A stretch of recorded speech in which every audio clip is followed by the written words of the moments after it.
Simi, you are expel. কেন sir? Sir কেন sir? আমি দিয়ে দিলাম স্যার। লজ্জা করে না এটা বলতে? স্যার আর করবো না স্যার, প্রমিস স্যার আর করবো না। সবার সামনে কান ধরে প্রমিস করো। সবার সামনে আমি কথা দিচ্ছি।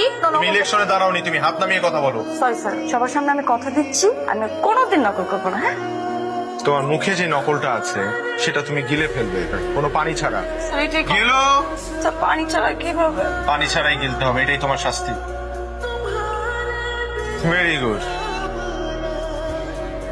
Hi friend. What is this? বন্ধুত্ব। একটু আগে আপনি আমার ফ্রেন্ডদেরকে কি বলছিলেন? দুটি মানুষের মধ্যে বন্ধুত্ব হতে হলে এইজ ম্যাটার করে না, সম্পর্কে ম্যাটার করে না, ম্যাটার করে শুধু মন। Sir impossible. তোমার মতো একটা হাই লেভেলের নকলবাজের সাথে আমার কোনো বন্ধুত্ব হতে পারে না। Excuse me.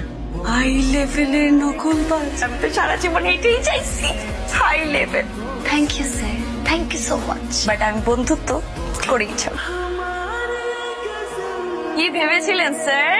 আমাকে নকল করতে দিবেন না, আমি ফেল করব? দেখলেন কিভাবে আমি পাশ করে গেলাম। চ্যালেঞ্জ জিতে গেলাম। চ্যালেঞ্জ জেতা হয়নি, অনুরোধ করা হয়েছিল। একটা প্রশ্নেরও ঠিকঠাক মতো উত্তর। কি প্রশ্ন করেছে আর কি উত্তর লিখেছে? এই মেয়েটাকে দিয়ে কিচ্ছু হবে না। হবে স্যার, দুটো নাম্বার দিয়ে দিলে পাশ হয়ে যাবে স্যার। ইম্পসিবল। আপনাকে স্যার ভিক্ষা চাচ্ছি, জাস্ট দুইটা নাম্বার। আমি এটা কোনোভাবেই করতে পারি না অ্যাজ এ টিচার। চ্যানেল আমি ফেল করবো স্যার, প্লিজ স্যার। জাস্ট 2 নাম্বারের জন্য, 2টা নাম্বারের জন্য আমাকে যেভাবে হাত পা জোর করে অনুরোধ করেছিলে, আমি পাস না করিয়ে পারলাম না। 20 জন স্টুডেন্টের মধ্যে তুমি 20তম হয়েছো, তোমার লজ্জা হওয়া উচিত। পাশ তো করছি। বুঝতে পারি মন খারাপ নাকি? আমি একটা জিনিস বুঝতে পেরেছি যে লাইফে একজন মানুষ খুব দরকার যে তোমাকে তোমার মতো করে ভালোবাসে।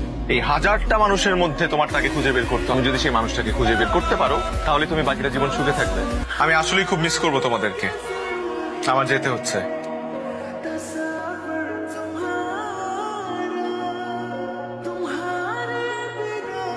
এই ফুলগুলো কি আমার জন্য ছিল? তাহলে দিলে না কেন? আমার সব স্টুডেন্টরা তো আমাকে ফুল দিয়েছে। স্যার আমি আপনাকে অনেক মিস করি। আপনাকে না আমি কিছু কথা বলতে চাই। আমি শুনবো না, কারণ আজ আমি কিছু কথা বলবো, তুমি শুনবে। সিমি, তুমি খুব ভালো নকল করতে পারো, তুমি খুব ট্যালেন্টেড একটা মেয়ে। এই ট্যালেন্টটা তুমি নকলের পেছনে আর নষ্ট করবে না, এই ট্যালেন্টটা তুমি পড়াশোনার পেছনে ব্যয় করো। আমি চাই তুমি এই ভার্সিটি থেকে টপ স্কোরার হয়ে বের হও। তুমি ভালো থেকো। অনেক জ্বালিয়েছি আপনাকে, ওকে মাফ করে দিয়ে। আমার যেতে হবে। এখনো মন খারাপ করে বসে আছিস? এভাবে মন খারাপ করে বসে থাকলে কি স্যার চলে আসবে? স্যার কি বলেছিল তোর মনে আছে? বলেছিল ক্লাসে তোকে ফার্স্ট হয়ে দেখিয়ে দিই। তুই সেটাই কর, তুই স্যারকে ফার্স্ট হয়ে দেখিয়ে দে। স্যার এটা জানতে পারলে অনেক খুশি হয়ে যাবে।